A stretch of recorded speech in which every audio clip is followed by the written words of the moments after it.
It's time to talk LSU baseball with Mike Scarborough and Kendall Rogers of D1Baseball. This is Batter Up.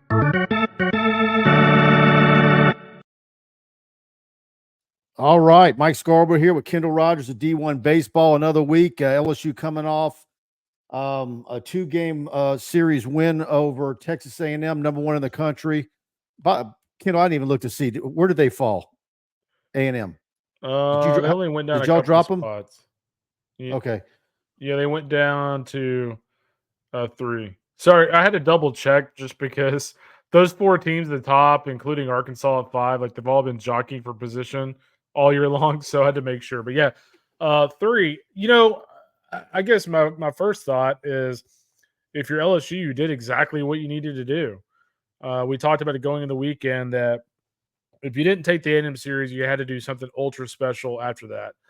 And now, like, you haven't given yourself a lot of wiggle room, but you're able to breathe a little easier. Because I think if you lose the A&M series, like I think you go in the final 2 weekends, like, oh crap, like we're really up against the wall. Whereas now, if you're LSU, like your worst case scenario is you're gonna have to win a game in Hoover, right? Like there's not a scenario, in my opinion, to where they're just out, that they're going to have to go on some hellacious run in Hoover at this point. I think at the very least, they would win 1 game this weekend. I think at the very least, they would win 2 next weekend.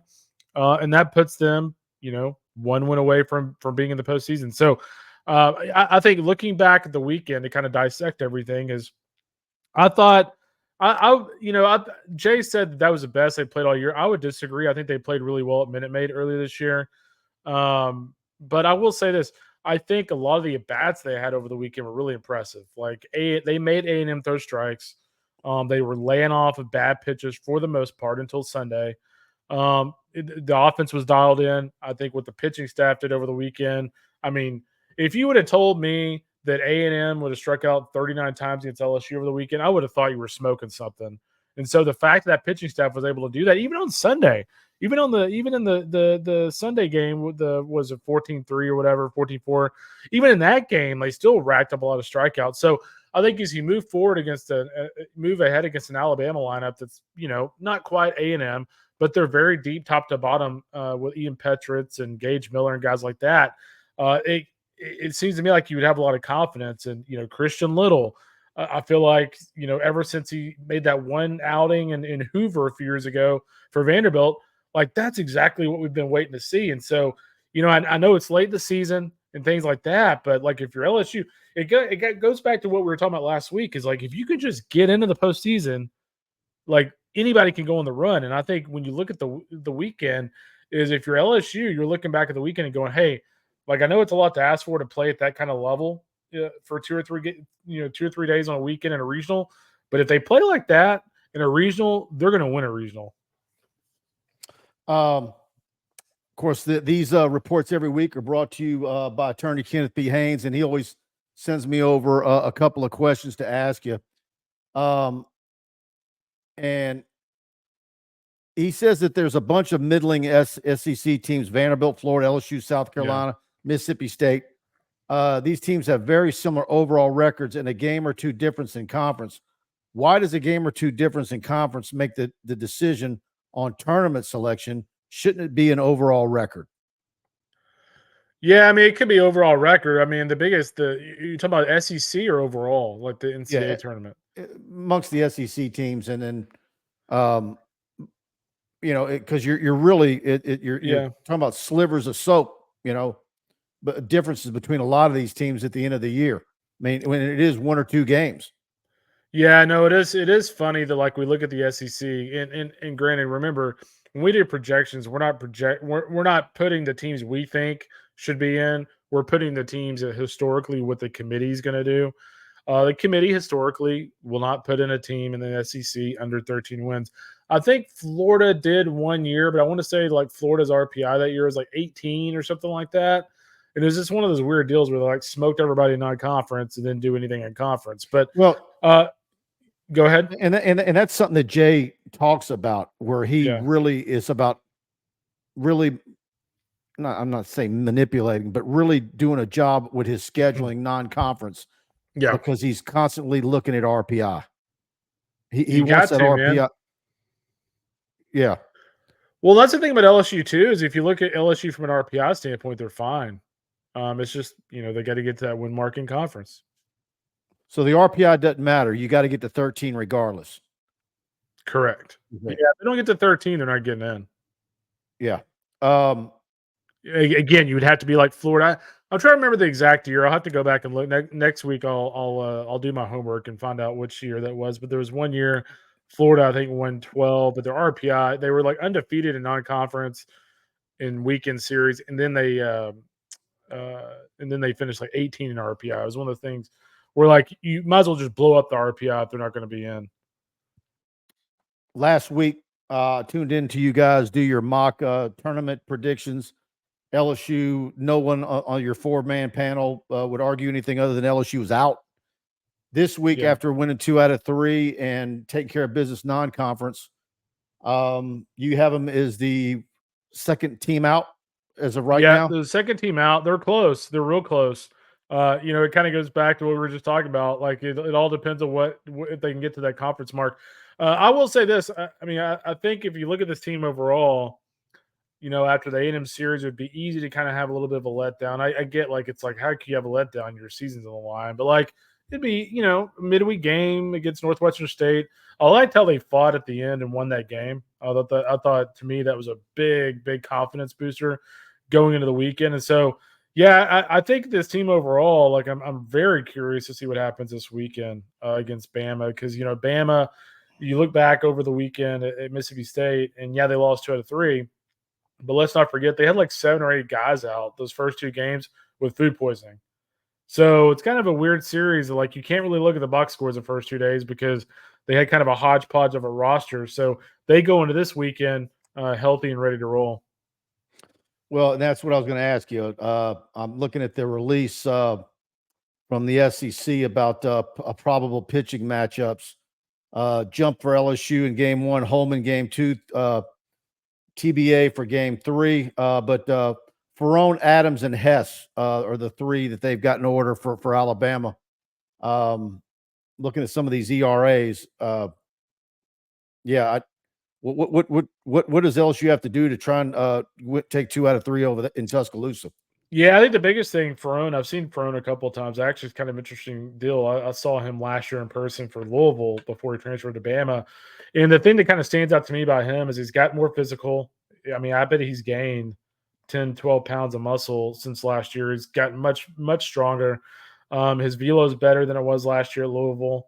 The biggest thing for me is can he command the breaking stuff? If he can command the breaking stuff, he's got a really good curveball. So I think that'll be the biggest key for LSU is make him throw strikes to that curveball. If you can't do that, then you just sit on the fastball. And so that'll be the big key. Ben Hess is the other guy for me. It's kind of an X factor for Alabama, frankly, not only this weekend, but in the postseason. Hess is kind of a big husky guy. He's going to get up to 96, 97 with his fastball. But he has a tendency to go out there and, look really good one inning. And then it's like a bipolar or something. Like he looks totally the opposite the next inning. And so I think for LSU, it's not allowing him to get in a groove because if he's in a groove, like he's probably the best or one of the top 5 Sunday starters in the country because he's like uber talented. He's just very, very inconsistent. And so that's the big key. And then offensively for Alabama is LSU. Unfortunately, they're going to have to pitch at that high of a level. In the first 2 games, I thought both Holman and Gage threw really well over the weekend. They gave up a couple of runs, but Luke after it would be easy for Luke Holman against that lineup early on to get kind of rattled and go, oh man, like this isn't gonna this we're in for a roller coaster here. And like the fact that he kind of settled in and had the outing that he did, and you look at what Gage did. I know he gave up a couple of home runs, but he threw really well, was a steady heartbeat. And they're going to need to do that again this weekend because Alabama can run you ragged if you allow them to get in a groove offensively. Real quick, what was the reaction amongst Aggie fans? Did you have a lot of them not taking a true baseball take of anything can happen in baseball and we're ready to jump off a cliff? I know this will surprise you. It surprised me. But strangely enough, they didn't overreact. It was kind of odd. I think people are like, oh, well, it's, taking this back to like a whole college baseball discussion is like, if you're a team like A&M that has been that good for so long this year, like you're like Jim Schlossing will never say it, Nolan Kane would never say it, but you're almost kind of glad a little bit that you got your teeth kicked in on the road in a hostile atmosphere. A, you haven't played in an atmosphere like that all year long. B, you got woke up a little bit, right? Like all of a sudden you don't think you're big and bad. Like, hey, we could be beaten if we don't play at a high level. So I think a lot of their fans like probably viewed it that way of like, yeah, it sucks that we lost LSU in yet another sport, but like there's a little bit of perspective here. When Well, look what happened to LSU last year. They lost a couple of series towards the end. After riding high, and we're number one. I just know A&M fans in general are tired of the losing at Baton Rouge. Yeah, well, then LSU have they beaten LSU in Baton Rouge? I guess basketball, didn't they? Did they beat LSU in basketball in Baton Rouge? Yeah, there's probably about 800 probably about 800 actual in the stands for that one. Oh man, I know they didn't beat them in women's basketball in Baton Rouge. Yeah, but your women's basketball team's coming up, I think. Who's this? All right. Yeah. All right. Of course, we're brought to you by attorney Kenneth P. Haines. Let's go ahead and hear from Kenny. Kenny Haines is a proud 1989 graduate of LSU Law School with a passion for justice. Kenny stands out as the only lawyer in the state, board certified in both appellate practice and family law. Drawing from 34 years of trial experience, Kenny has navigated the most complex aspects of real people's lives. If you need help in Northwest Louisiana with a family issue, legal issue, or a highly skilled trial attorney, call Kenny 318-222-2100. And speaking of winning, Kenny would like to recognize our 2023 national champions and congratulate coaches Kim Mulkey and Jay Johnson. Go Tigers! All right. Kenny's the unofficial attorney of TigerBait.com. And another one of his questions that he submitted, Kendall, is why does Florida continue to be considered a tournament team with one more conference win than LSU and a 500 overall record? And then he also says, same for Alabama. Why are they in when LSU is out? What is so special about their resumes over LSU's? Yeah, well, I mean, it's pretty simple on both these teams. I mean, Alabama, we just talked about it, right? Like if you're gonna have 12 conference wins, or you're gonna have 13 conference wins, you're either to get in, you're gonna have to have something special. Well, Alabama has series wins over Arkansas, series wins over Tennessee, and they're 13th in the RPI. There's not a chance in hell. I guess if they got swept the last 2 weekends, they wouldn't be number 13 RPI. But let's just say they lost 2 out of 3 this weekend, but won 2 out of 3 the final weekend. They're at 13 wins. They're still a top 20 RPI team. The fact of the matter is you're getting in with that kind of RPI. So that's the case with Alabama. Florida, very similar. Florida sitting at 10 wins in conference, 23 RPI. So I get the frustration, like, hey, we're 35, they're 23. But I'm just telling you right now, the committee does not do a lot of homework, and they literally will just look at RPI. And here's the other thing about Florida is Florida won 2 out of 3 in Baton Rouge, and run ruled LSU in the final game? Yes. So, I mean, here you think back, if LSU gets left out of the postseason this year, which I think they'll find a way to get in, but if they get left out, I think we're going to look back that Saturday Florida game is the reason why, because they had that game won. Let me ask you something. Of course, when you look around and you look at these RPIs and the schedules and the midweek games, what teams that, of course, are the main schools in the different states that benefit the most from the caliber of their midweek schedules from in-state opponents? Is it Ole Miss and Mississippi State? Is it LSU with the quality of the teams in Louisiana? What about the secondary schools in the state of Texas and that benefiting Texas and Texas A&M and TCU and so forth? Yeah, the Texas schools certainly benefit from it. I would say the Carolina schools, the Carolina schools benefit a lot. When you look at, South Carolina's playing Coastal, they're playing Charleston, they're playing Campbell, like these are all top like 60 RPI teams. So I would say the teams in the Carolinas and the teams in Texas, and we go down the list of RPIs.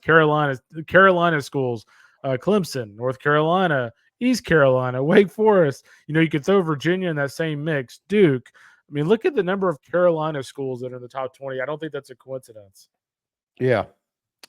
Well, certainly I think you've had different times where Louisiana has been absolutely fantastic. Southeastern's got a good history. But is there, I guess if there's going to be a time where you have both the Cajuns playing well, Louisiana Tech playing well, and then Tulane get back to where they used to be 20 plus years ago, then I think maybe that also will benefit LSU and continue to play all the teams and McNeese and so forth. For sure. Actually, I didn't even realize till just now that LSU did not play Tulane this year. I was actually looking to see when they played, and I'm like, oh, wait, they did not play. Yeah. Interesting. Anything else on the way out? Notable SEC weekend series, A&M's at Ole Miss. Shoot, I'm looking at it now. Yeah, I mean, if you're an LSU fan, if you're an LSU fan, I know you don't want to do this really, but I think you root for A&M to put Ole Miss out of its misery. I think if A&M goes in there and roughs them up this weekend, I think they go to Baton Rouge to just like ready to pack up shop for the season, because at that point they're not going to get in the postseason. So that's important for LSU. I think Kentucky, Florida is obviously very interesting. I actually think Florida upsets Kentucky in that series. I just think Kentucky's been riding high the last couple of weeks, or last week at least. I think going on the road, Florida's got a lot of urgency. I just kind of like Florida in that one a little bit. And then the series that starts tonight is actually really interesting. Georgia and South Carolina. South Carolina was our last team in for a host site. I think if they lose that series this weekend at home to Georgia, I don't think they're hosting because they have to go to Tennessee next weekend. So this series could very well decide one of the SEC host spots, and that obviously is pretty exciting. Well, what kind of statement would that make if Kentucky takes 2 out of 3 in Gainesville? That'd be impressive. I mean, Kentucky, man, they've got like 17 wins against quad one teams right now. I mean, they're incredible in terms of just showing up against the higher caliber clubs they've played. Absolutely. All right, D1 Baseball, YouTube, D1 Baseball, LSU fans, subscribe. What's the promo code, Kendall? Yeah, man, 24 season, 24% off everything or any subscription. And so, yeah, I'm kind of one of those guys. I like seeing the Blue Bloods in the postseason. So I'm hoping the Tigers get to 13 wins, and we're talking about the postseason here in a couple of weeks. Well, they were dead on the side of the road a little over a week ago, and then. But isn't that kind of typical? It really is. Yeah. Leading into last weekend, I think that's why a lot of people tuned in, because that's almost typical LSU. Well, it's just like one of those things where I think if they were playing a team that was unranked, they wouldn't have played like that. But I think, they had, they had a little, what they call it, piss and vinegar or something like that. They had a little piss and vinegar in them a little bit. Absolutely. All right, we'll do it again next week. Thanks, Kendall. You got it, brother. Be good. Thanks, Thank bud. you. All right, man.